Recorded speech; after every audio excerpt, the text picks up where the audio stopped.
TFA fam, welcome back. Michael Pittman, wide receiver 1. Tyreek Hill, no longer a top 5 wide receiver. Jalen Waddle, wide receiver 3. And what are we doing with Cortland Sutton and Jerry Jeudy? We're going to talk about all that and more on the Fantasy Authority. Lock it in.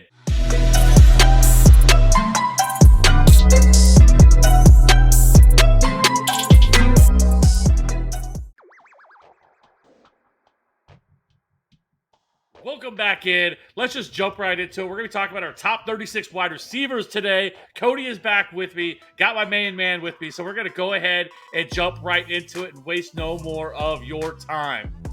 So, to start things off, we have the wide receiver 1s. I have Justin Jefferson, Cooper Kupp, Jamar Chase, CeeDee Lamb, Stephon Diggs, Davante Adams, A.J. Brown, Tyreek Hill, Mike Evans, Keenan Allen, Deebo Samuel, and DeAndre Hopkins to wrap it up. And then Cody's a little bit different. Justin Jefferson, Cooper Kupp, Stephon Diggs, Jamar Chase, CeeDee Lamb, Davante Adams, Mike Evans, Keenan Allen, T. Higgins, A.J. Brown, DeAndre Hopkins, and the aforementioned Michael Pittman in the first round. So let's just start things off. I know for most people, they're going to be like Justin Jefferson over Cooper Kupp, right? And so I know for people that everybody has Cooper Kupp as their number 1. And I'm clearly we have him at 2. So it's not like we hate Cooper Kupp. Yeah. I just think everything is aligning for Justin Jefferson to be the wide receiver 1 this year. He has taken a step forward each of the last 2 seasons. He has gotten better and better. Last year, he finished as the wide receiver 4. He had 167 targets last year, 9.8 targets per game as well for Justin Jefferson last year. 108 receptions, 1,600 yards, and 10 touchdowns. He also almost 20 fantasy points per game. But the things that I look for in a wide receiver is, 1, what we've seen the last couple of years is you have to get an absurd amount of targets to be qualified as a wide receiver 1. But also something that I think helps Justin Jefferson is the fact that he was also first in deep targets with 34 last year, which is not something you typically we've been seeing a lot of these volume guys, right? Davante Adams, Michael Thomas, Cooper Kupp. They just get this absurd amount of targets, but he can also beat you with his deep targets and his deep opportunity that we haven't really seen from some of these other guys. So that's also just really helps him. But he had 167 targets last year. He is going to be in an offense this year with another year of aging Adam Thielen. We now have Mike Zimmer gone, and so thank God for that. This defense is still going to be terrible. So I think the sky is the limit for Justin Jefferson, and I'm calling it now. He is going to be the wide receiver 1 this year. So I don't think it's all that hot. So let's keep it moving, and let's talk about a couple of the other guys that are mainstays, generally speaking, as top 5 wide receivers that neither one of us have. I have Davante Adams at 6. You also have Davante Adams at 6. My problem with Davante Adams, and I don't know if you agree, is I just don't know if this offense can support multiple pieces, right? The thing that made Davante Adams so sexy in Green Bay was he was the only guy in town. He was going to get a massive amount of targets.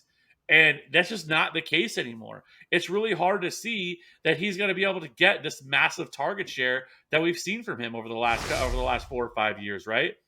And so when you have Darren Waller now, you have Hunter Renfrow, both of them saw 20+% target shares last year, and now you're throwing Davante Adams into the mix. I have no doubt that Davante Adams is still going to see a lot of targets. It's just not going to be the massive volume number that we typically see, right?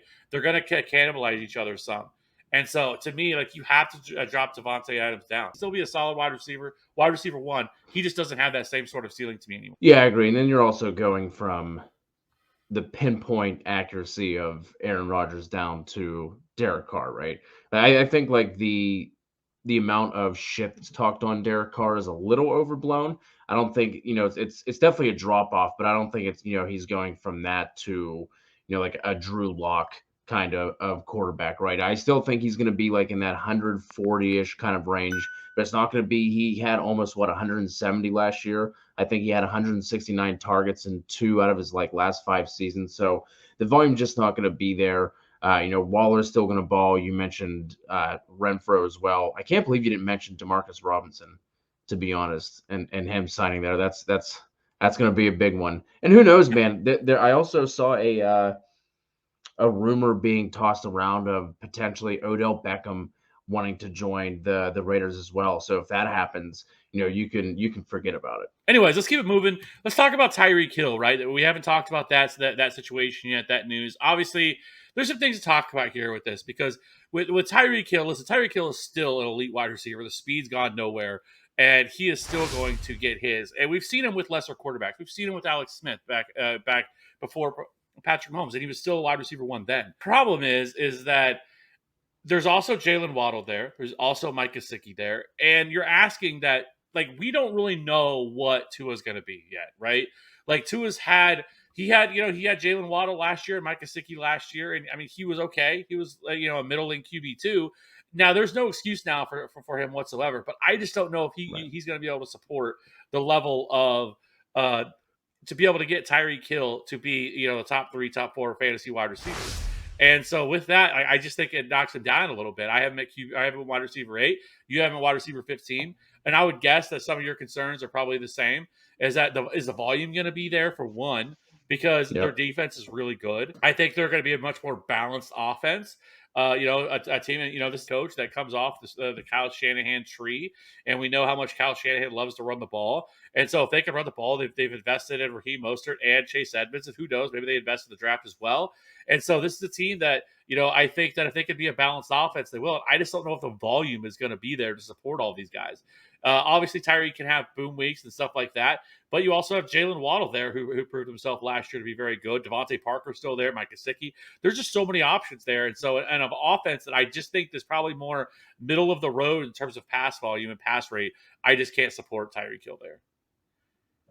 Yep, 100%. That's why I had to. I don't have him as a wide receiver 1. It doesn't feel great, but like I just really struggled. This is honestly the group that I had the hardest time with, to be honest, in terms of ranking both. Getting Tyreek Hill there, I just couldn't do it for everything you just laid out. I mean, Jalen Waddle was a back end wide receiver 1 last year on 140 targets. Like, there's no way that all these receivers and all these receiving pieces are going to be getting that volume in that offense. And then obviously the downgrade from Mahomes to Tua, right? Again, I think I don't understand all of the absolute hate being thrown Tua's way with his deep ball and all the memes and gifs that are going out on Twitter right now about Tua throwing downfield to these guys. It's definitely a downgrade. I don't think it's as bad as it's being played out, but I couldn't get him. Speaking of the wide receiver 2s, keep things moving. Kev, at 13, you have Terry McLaurin, Michael Pittman, Deontay Johnson,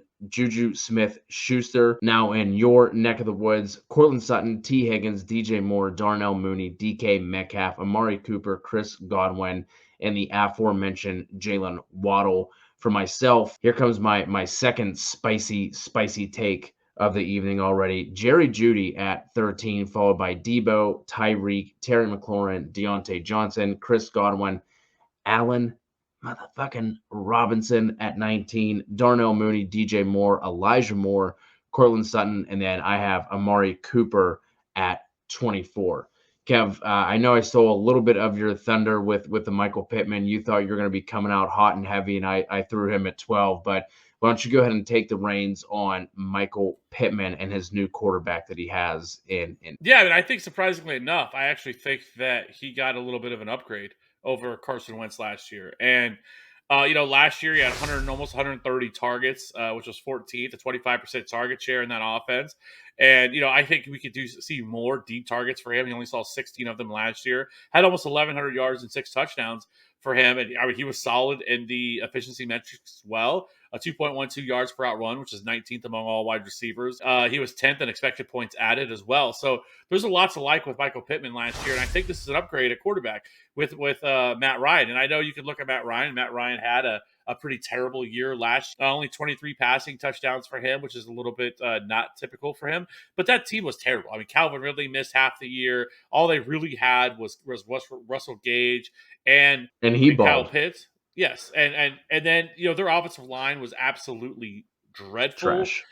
And so he now comes into an offense with a one of the best offensive lines, one of the best pass protecting offensive lines in the league. And I think that as of right now, and he's the only guy, right? Jack Doyle retired, T.Y. Hilton is gone, Zach Pascal is gone. I mean, and they haven't done anything to upgrade. And there's been rumors that maybe they bring in Julio Jones, so it's okay. I mean, I still think Julio Jones has something left in the tank, but he's not going to bounce back and be the wide receiver one of yesteryear. I think he's much more of a part-time player at this point of his career.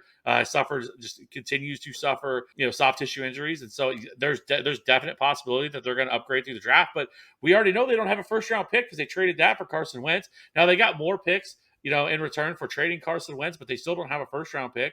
And so, I mean, generally speaking, a wide receiver you're going to draft in the second or third round, it's going to take time for that player to come in and make a true impact. So this is Michael Pittman's offense, and it's very possible he sees 100, 100, maybe 140, 145, maybe 150 targets this year to bump him up. So I love Michael Pittman. I think he takes another step forward this year with a better quarterback in Matt Ryan. So I love Michael Pittman. I'll talk real quick about my first guy, and that is someone I think that we're going to end up having disagreements on the entire year, and that is Jerry Jeudy. I have him at 13. I think you have him as wide receiver 3. I have him and Sutton as wide receiver 2s, but let me ask you this, Kev. Do you know where Jerry Jeudy ranked last year in terms of target separation? First. You son of a bitch. I guess I guess that's payback for me upping you on Michael Pittman. But yes, this dude was first last year in target separation and 26th in catchable target rate. Talking about a dude coming out of Alabama who had I guess maybe not a stellar production profile, but that it was because there was a lot of talent surrounding him. But he has 4.4 speed. Now he gets paired with Russell Wilson. We've seen what he's done his entire career with some lesser wide receivers as well. And I think we see Rush just completely unlock Jeudy, and we get to finally see what this kid can do now that he has a legit quarterback slinging him the ball. Like, this isn't just like a tweak upward, a tiny upgrade. This is a massive upgrade for that entire offense. So, I think Russ is just going to absolutely love his route running ability, his speed, and the way he can separate at literally every level of the field. I'm really excited to finally see the breakout for Jerry Jeudy. Yeah, you can take everything you just said and you can put that on Courtland Sutton because and so like Courtland Sutton is a great pairing for Russell Wilson, right? Russell Wilson is one of the best deep ball passers in the league, and now he gets one of the best deep ball wide receivers in the league with Courtland Sutton. Last year it was not a great year for him, but he had Teddy Bridgewater who can't throw a deep ball to save his life, and then Drew Lock, right? And even with Drew Lock, I mean, we saw him with Drew Lock in 2019 have over 1,100 receiving yards in that year. And so, like, I think the sky is the limit for Courtland Sutton. And here's the thing: I think this year, you're going to see Jerry Jeudy be drafted 2 or 3 rounds ahead of, or at least 1 or 2 rounds ahead of Courtland Sutton. And Courtland Sutton's going to end up being the value. And so I'm going to He's absolutely going to be the value. That's cheaper, and I think he can bounce back in a big time way this year. We've seen what he's capable of doing, and so I love Courtland Sutton to bounce back this year. I think he has wide receiver 1 upside in him, and so I just think this is a perfect pairing. He's the DK Metcalf of this offense, if you will, and where I think Jerry Jeudy is much more, like I've said, like I think the people that say that he's Tyler Lockett, I think that's misguided. I don't think he's the same type of player. And I don't think they're going to be asking him to do the same type of things. I think he is going to be used very much more as the Doug Baldwin, which is fine because Doug Baldwin was great with Russell Wilson. But I think that's much more of going to be his role, the short and intermediate route stuff. Now, Jerry Jeudy is an excellent yards after the catch guy, and but I just don't think he is going to be utilized as much as a deep threat. There's also Tim Patrick there as well, KJ Hamler, Albert O. All those other guys. But I just think Courtland Sutton has the highest ceiling of these guys. And then I want to hit on one other guy really quickly, and that's Darnell Mooney. Darnell Mooney's going to be undervalued this year. He plays for the Bears. No one's excited about targeting a Bears wide receiver. This is a guy last year had 140 targets, 26% target share, with a terrible head coach in Matt Nagy. I mean, honestly, what have they done this offseason to better improve this offense? They've added Byron Pringle, which I love Byron Pringle. He's a Chief.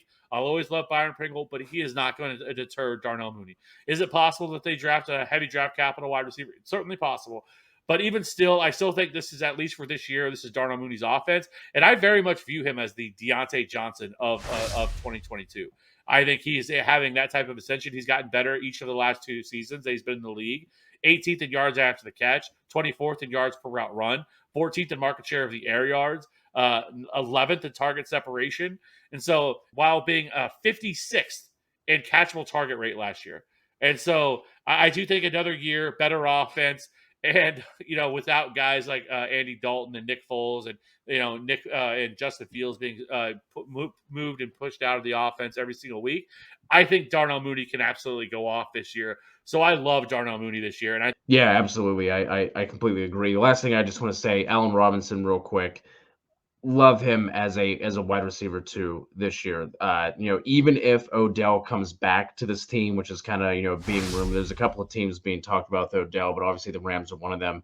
He had that injury in the Super Bowl, right? And the last time he had an ACL injury, it took him 11 months to come back from. And now we're talking about literally the last game of the season that injury could have happened. Even if Odell does return, I still think there's going to be more than enough playing time for A-Rob to cement himself as a wide receiver too in this offense. He's going to be absolutely, refreshed, rejuvenated after dealing with the Jags and the Bears. Now going to the Rams, getting to play with Matt Stafford. The first time in his career that he's been on a team that has obviously legit Super Bowl aspirations. So let's wrap things up with our wide receiver threes. You have Elijah Moore at 25, followed by Amon-Ra St. Brown, Brandon Cooks, Mike Williams, A-Rob, Judy, just absolutely disrespectful, Michael Thomas, Marquise Brown, Devonta Smith, Adam Thielen, Hunter Renfrow, and Jacoby Myers at 36. I have Hollywood Brown at 25, Mike Williams, Brandon Cooks, Adam Thielen, Jalen Waddle, Amon-Ra St. Brown, Michael Thomas, Devonta Smith, DK Metcalf at 33, Juju at 34, Michael Gallup, and then new Jag wide receiver Christian Kirk. Kev, these wide receiver threes, who do you have that you want to touch on? With Elijah Moore, I think that, last year, this Jets offense was all over the place, especially early in the season. We started to see Zach Wilson kind of put things together towards the end of the year, but that was when Elijah Moore was gone. But regardless of that, 77 targets for him last year, averaged 7 targets per game. Pretty much played primarily on the outside, 12.6 fantasy points per game, which was 30th, but finishes 50th overall with 138.2. I just think he takes another step in this offense, and I love what they've done with the offensive line. I really enjoyed what they've done over this offseason. They've improved the offensive line surrounding Zach Wilson. I think they're going to continue to add more weapons, but I think Elijah Moore is definitely the best wide receiver in this offense. I know Corey Davis is still there, the ghost of Denzel Mims, and then they've brought in a tight end or two actually. Two, yeah. With Conklin and Uzoma. And so I like Elijah Moore. I think a full year of staying healthy. We started to see him really take off, there for the middle part of the season last year, where he really started to put everything together, and then he obviously got hurt. But I just think Elijah Moore, is in for a really solid bounce back year. I just have two guys I want to hit on quick, and then you can wrap it up with your last guy. Marquise Brown, I just think he's kind of being forgotten about. I'm not really sure why. We also just saw last year Lamar Jackson drop back almost 32 times per game, which for him in this Ravens offense might as well be a million times. Brown was 9th in targets last year, 12th in target share, 11th in air yards, 8th in deep targets. And we also have to remember that was with Tyler Huntley and Josh Johnson toward the end of the year, but specifically Tyler Huntley was averaging 5.8 yards per attempt in the games that he played. So I think with Lamar healthy again, I think Brown's going to be a really, really nice value. And the last guy I just want to touch on real quick, not a ton to say about him, but Christian Kirk I think is really interesting because I really like the addition of Doug Peterson for Trevor Lawrence and then in turn this entire passing game. So I still think this team is going to be playing from behind a bunch. He's going to see plenty of volume. I'm not worried about Zay Jones, even though he got a bigger contract than I think basically everyone except him and his mother thought he was going to get. Marvin Jones is, getting up there in age, and there's the rumors obviously swirling around about Laviska Shenault potentially being shipped out as well. So as long as he gets the volume, and if Doug Peterson can help get Trevor Lawrence on the right track from that absolute dumpster fire last year, I think Christian Kirk should be in this wide receiver 3 conversation for sure. Yeah, and lastly, I want to talk about the most unsexy name in fantasy football, but it was one that I think that it is always undervalued, and that's Jacoby Myers. We saw him last year, 24% target share in that offense, 126 targets last year, 83 receptions for 867 receiving yards, but only 2 touchdowns. It looked like he was on a pace to not score any touchdowns last year, but then they finally got it done, and it was like a massive celebration once it happened. But regardless of that, he finished 29 total fantasy points. So he was obviously a wide receiver 3 last year. But most people aren't going to rank him like that. Most people, you're going to see a lot of people have him outside of their top 36. And I understand some of that. But right now, I mean, they have done nothing to improve this offense. It's going to be largely the same offense. However, second year with Mac Jones, I think it's going to be good for Jacoby Myers, that built-in rapport that he already has with him. And, I mean, he's battling out with guys, like Nelson Aguilar, so I think Jacoby Myers could actually see more targets this year. Possibly, maybe he gets up to the 140 target range. And so I think I think he's a locked-in wide receiver 3. There is some wide receiver 2 upside with him. Anyways, let us know in the comment section below. What did you think about our rankings? What did you agree with? What did you disagree with? How hot is it that, having Jalen Waddle as a wide receiver 3 or Michael Pittman as a wide receiver 1? I think both those things are well within the range of possibility. But what do you think? Let us know in the comment section below. Be sure to hit that like and subscribe button for future content. We will catch you on the next one. Bye.